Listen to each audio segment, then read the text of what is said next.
Hola, ¿cómo están? Yo soy David Barrientos. Bienvenidos y bienvenidas a este espacio semanal que tenemos para explicar las noticias más importantes de Costa Rica y el mundo. Le llamamos The Week. La semana pasada no tuvimos episodio porque, como les comenté en Instagram, estaba teniendo una semana muy pesada mental y emocionalmente, así que me desconecté un poco de las cosas. Además, este proyecto aún no genera dinero, por lo que tuve que atender los otros trabajos que sí me dan para mis obligaciones económicas. Pero ya estamos de vuelta. De paso, si quieren apoyar este proyecto de periodismo independiente para no tener que priorizar otros trabajos, por ejemplo, pueden hacerlo siguiendo todas nuestras redes sociales, pero también en www.patreon.com/lahoratica. Hoy hablaremos sobre qué tiene que ver el Parque Viva con la libertad de prensa, el poco avance que ha tenido la promesa de eliminar las pensiones de lujo, Uber y un nuevo proyecto de ley que les afectaría, por qué siguen subiendo los préstamos y otras cosas más. Iniciemos.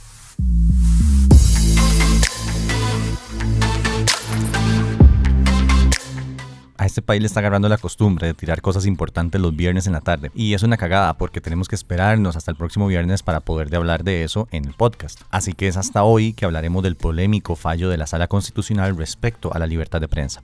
Les explico. En julio, el gobierno cerró el Parque Viva, centro de eventos y conciertos del Grupo Nación. Este grupo es dueño del periódico La Nación, claramente. Lo hizo a través de una orden sanitaria, supuestamente basada en una denuncia anónima y criterios técnicos, y la razón principal fue, aunque ustedes no lo crean, que se hacían muchas presas. Luego salió a la luz que los criterios técnicos usados por el Ministerio de Salud para el cierre fueron recibidos hasta después de haber emitido la orden. La decisión, a todas luces, fue arbitraria y no cumplió con el debido proceso, por ejemplo, de darle chance a Parque Viva de corregir o de defenderse. Parque Viva es la principal fuente de financiamiento del periódico La Nación, según dijo este grupo. Y acá es donde el tema se pone interesante. Periodistas de este medio de comunicación presentaron un recurso de amparo ante la Sala Constitucional alegando que se les violentaba de forma indirecta su derecho a la libertad de prensa. El viernes pasado, la Sala les dio la razón. El Tribunal Constitucional, en el por tanto, dijo que la medida tomada por el gobierno se trató de una violación indirecta a la libertad de prensa. Pero ¿qué tiene que ver la libertad de prensa con un centro de eventos?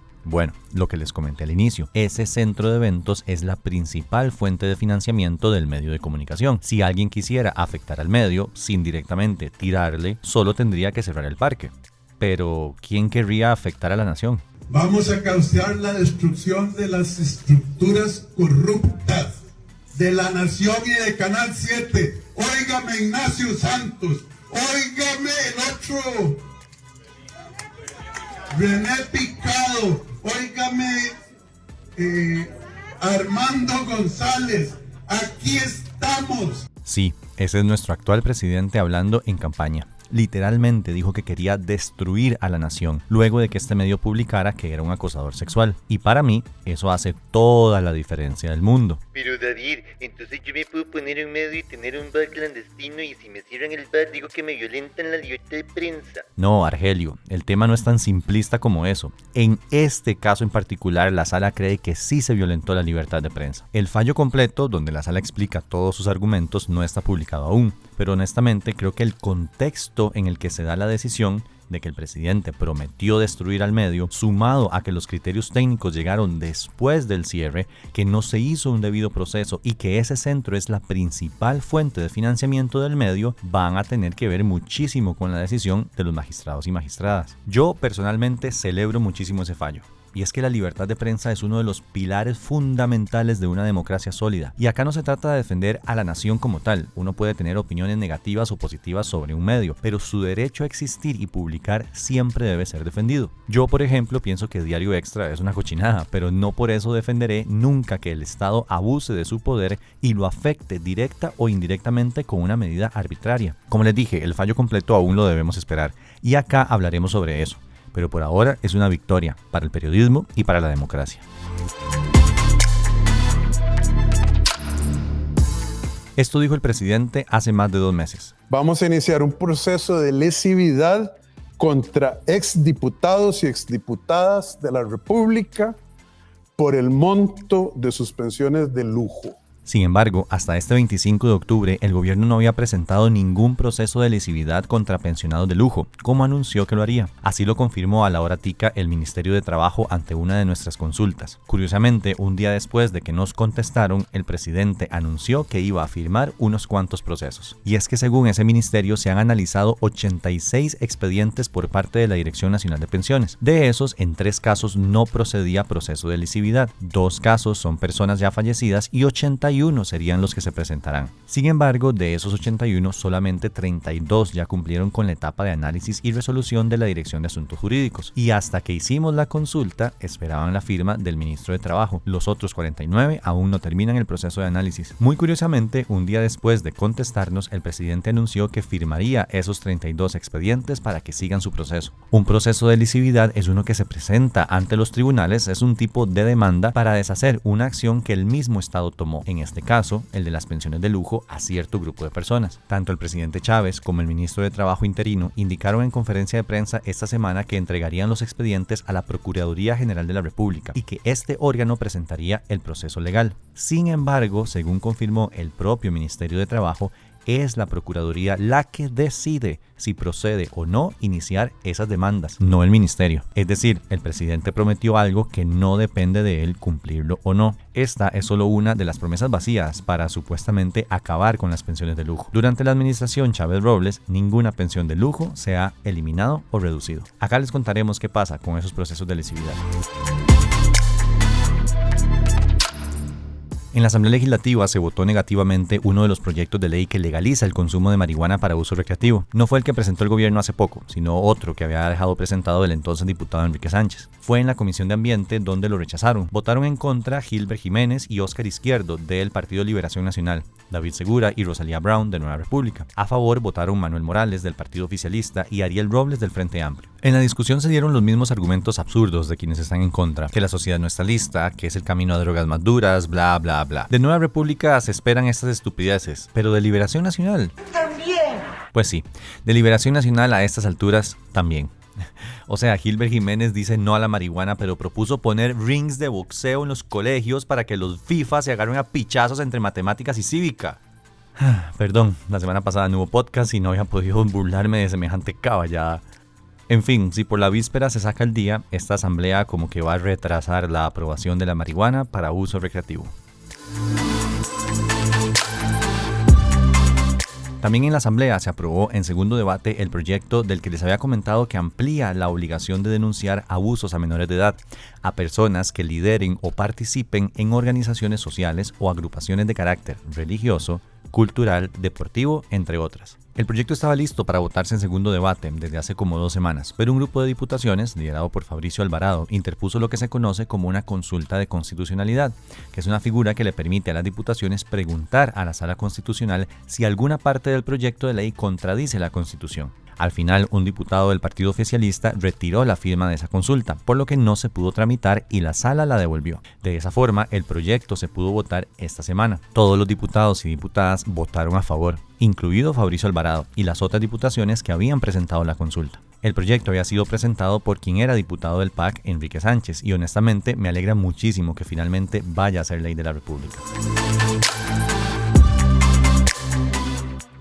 Todo está caro. Y todo estará aún más caro, especialmente los créditos.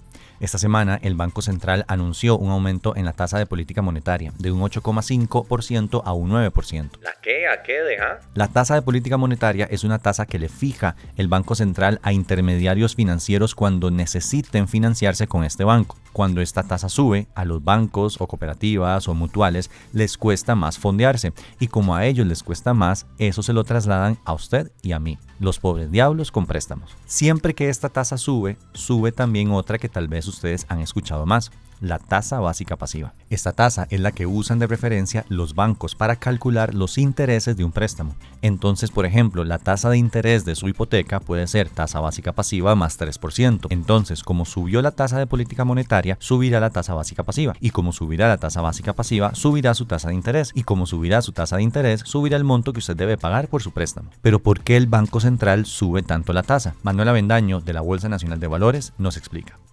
El aumento en la tasa de política monetaria que hace el Banco Central de Costa Rica tiene como objetivo mitigar el aumento o el incremento que venimos percibiendo en la inflación durante todo este año. Esto no es una dinámica que se da solamente en Costa Rica. Si vemos la Reserva Federal de los Estados Unidos, la Fed, ha venido haciendo aumentos en sus tasas de referencia en los últimos meses para controlar la inflación que estamos teniendo en las economías en este momento.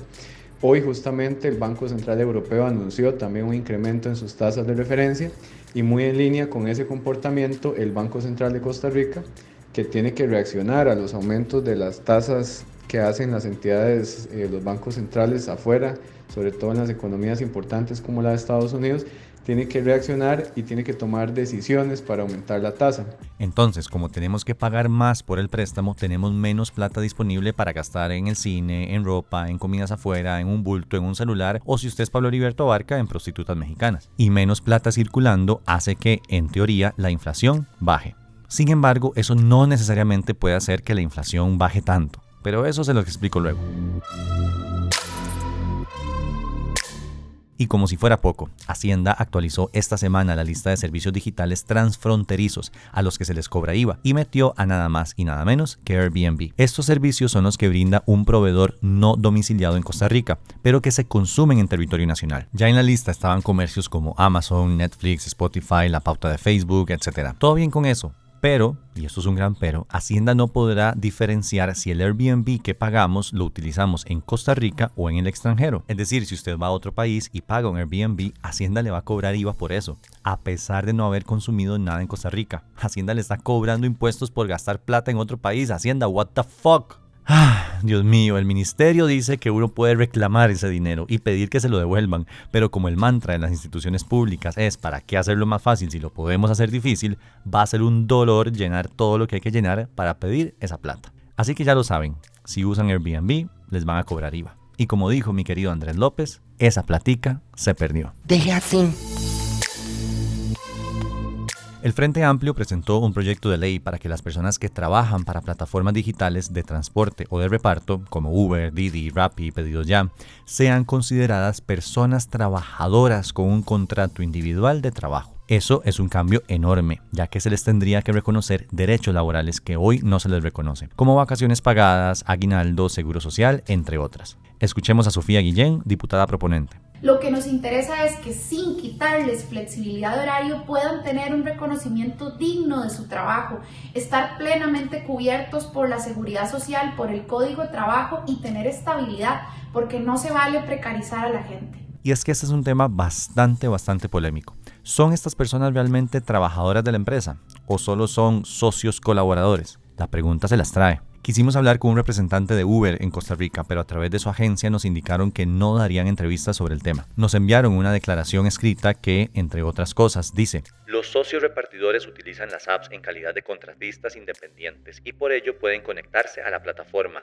cuando, cómo y dónde lo deseen, sin turnos, zonas ni requisitos de exclusividad establecidos. Estos contratistas independientes prestan sus servicios voluntariamente a los usuarios de la app, comensales y a los socios de restaurantes de la app de Uber Eats. Esa es la posición de Uber. En Costa Rica, para variar, estamos llegando demasiado tarde a la conversación y aún no se ha legislado sobre el tema. Nuestras diputadas y diputados son tan suavecitos que ni siquiera han podido normar a las plataformas como tal. Tampoco ha habido demandas que hayan creado alguna jurisprudencia. Ante esto, vayámonos a ver qué ha pasado en otros países. En Inglaterra, por ejemplo, el Tribunal Supremo británico resolvió el año pasado un pleito que traía desde el 2016 y dijo que los conductores de Uber debían ser considerados empleados, con todo lo que eso implica. En California se aprobó una ley en el 2019 luego de un fallo judicial que establece la presunción de que toda persona trabajadora individual es subordinada y asalariada. Y eso incluye a los de estas plataformas. España es otro ejemplo. Ahí la discusión ha sido fuerte y se han dado pronunciamientos que reafirman la tesis de que estas personas son trabajadores de esas empresas y no socios independientes. De hecho, el Tribunal Supremo de Madrid dijo en 2020 que estas personas tienen características de empleados, como un control de la empresa mediante GPS, instrucciones de la empresa para la prestación del servicio e incluso que la empresa decide cuánto les paga por el tiempo en espera, entre otros. En una investigación hecha por Paula Calderón de Bandas en el 2020 llamada El trabajo trabajo en la plataforma tecnológica Globo en Costa Rica, se presentan algunos datos, como que el 64% de las personas entrevistadas indicó trabajar más de 50 horas a la semana y el 83% dijo no tener seguro social. Estas personas no tienen acceso a vacaciones pagadas, aguinaldo, seguro de riesgos del trabajo y mucho menos cotizan para una pensión. Pero ¿cuáles son las características que determinan si una persona tiene una relación laboral como tal con una empresa? Varias: la prestación de un servicio, la remuneración y la subordinación. ¿Y tienen estas personas estas características? Para mí sí. O sea, es la empresa la que determina casi todo, desde cómo se presta el servicio, cuánto le van a pagar por viaje y por supuesto la relación entre el conductor y la empresa. Es muy poco lo que estas empresas permiten que sus trabajadores o repartidores decidan, porque una persona no puede empezar a prestar el servicio si no acepta lo que digan los contratos que la empresa de forma unilateral establece. Opiniones van y opiniones vienen. Hay quienes dicen que poner a estas empresas a otorgar derechos laborales harán que se vayan del país. Yo no lo creo, honestamente. Empresas como Uber o Didi son grandes, multimillonarias, y aunque pagar estas cosas probablemente les haga ganar menos millones, no los va a quebrar. Y es que justamente el tema de los derechos es central en la conversación, porque estas empresas han hecho esos millones justamente aprovechándose de las necesidades de las personas, que no tienen otra opción de trabajo formal y casi que se ven obligadas a trabajar para estas plataformas a cambio de tener por lo menos algo de dinero. Y sí, Costa Rica no ha hecho su trabajo en otorgar más oportunidades de empleo formales. Eso es un hecho y hay cosas que deben cambiar. Pero eso no es excusa para que a estas personas no les den sus derechos. En fin, el proyecto dará de qué hablar y claramente ustedes ya se dieron cuenta que es uno que particularmente me interesa. Así que les mantendré actualizados de cómo avanza. Hoy en un episodio más de Cinismo Puro, el gobierno cuyo presidente fue sancionado por acoso sexual mientras trabajaba para el Banco Mundial lanzó un programa para combatir el acoso sexual que sufren muchas mujeres a diario. El programa en sí no está del todo mal, pero esto... Vamos a lograr que las mujeres se puedan subir en un bus en paz y tranquilas. Ya la sociedad costarricense sabe que esta es la ruta, que hay unos pocos que se desvían de esa ruta y de esos nuevos estándares de comportamiento humano. No puede haber rincones oscuros donde una mujer no se sienta segura. Los hay, pero los tenemos que remover. Van a tener que cerrar Casa Presidencial entonces.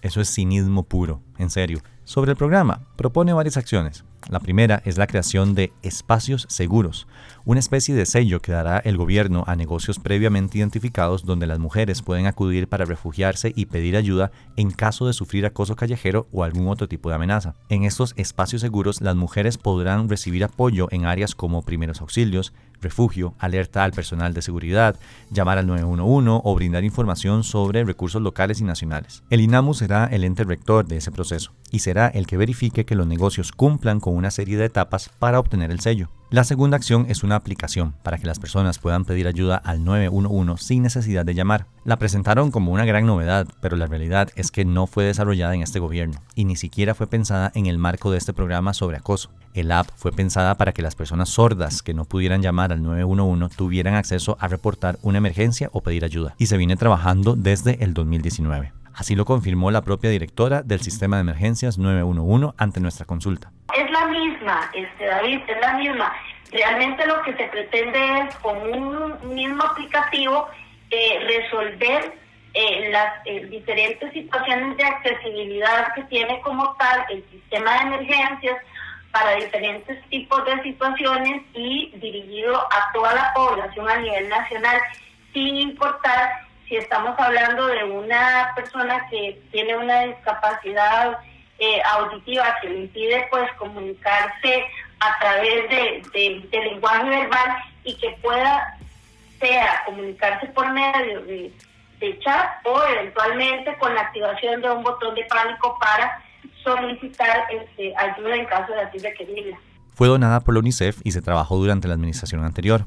Según las autoridades, el app no estará disponible todavía, sino hasta el primer trimestre del 2023. El INAMU dijo que también aumentará el número de abogadas en cada una de sus regiones, de 2 a 10 por región. Para esto se contratarán a empresas externas que den esos servicios legales. Eso costará unos 350 millones de colones para los primeros 6 meses. Yo por el fondo espero que el programa funcione. Es decir, el acoso existe, es heavy en contra de las mujeres y necesitamos que se elimine. Ojalá todos los acosadores desaparezcan de este país. Nos quedaríamos sin presidente, pero bueno. Y hablando del presidente, esta semana anunció que no le daría el apoyo a la expresidenta Laura Chinchilla en su aspiración de ser la nueva presidenta del Banco Interamericano de Desarrollo, el BID, porque veía poco probable el éxito de ganar esa presidencia. Agregaron que el contexto internacional actual no es oportuno y consideraron prudente no exponer al país a otra derrota en esta ocasión. Desde ya se veía venir esta decisión, honestamente, porque Rodrigo Chávez tiene la madurez de un niño de 9 años criado en Lindora al que la mamá no le quiere comprar el iPhone 14. Si me preguntan, yo creo que una costarricense presidiendo el BID hubiera puesto a Costa Rica muy en alto y hubiera traído beneficios para el país. Pero al parecer nuestro presidente no ve más allá de revanchismos políticos. Chinchilla reaccionó a la decisión del gobierno, diciendo que la aceptaba pero que no estaba de acuerdo con la misma, ya que desde su punto de vista y las conversaciones que había tenido, sí había chance de lograr esa presidencia. Lástima, una oportunidad perdida. Esto fue un resumen de algunas de las cosas más importantes que sucedieron la semana del 24 al 28 de octubre en Costa Rica. Recuerden que pueden seguirnos en todas las redes sociales, @lahoratica, y también pueden apoyar este proyecto de periodismo independiente en www.patreon.com/lahoratica. Chao.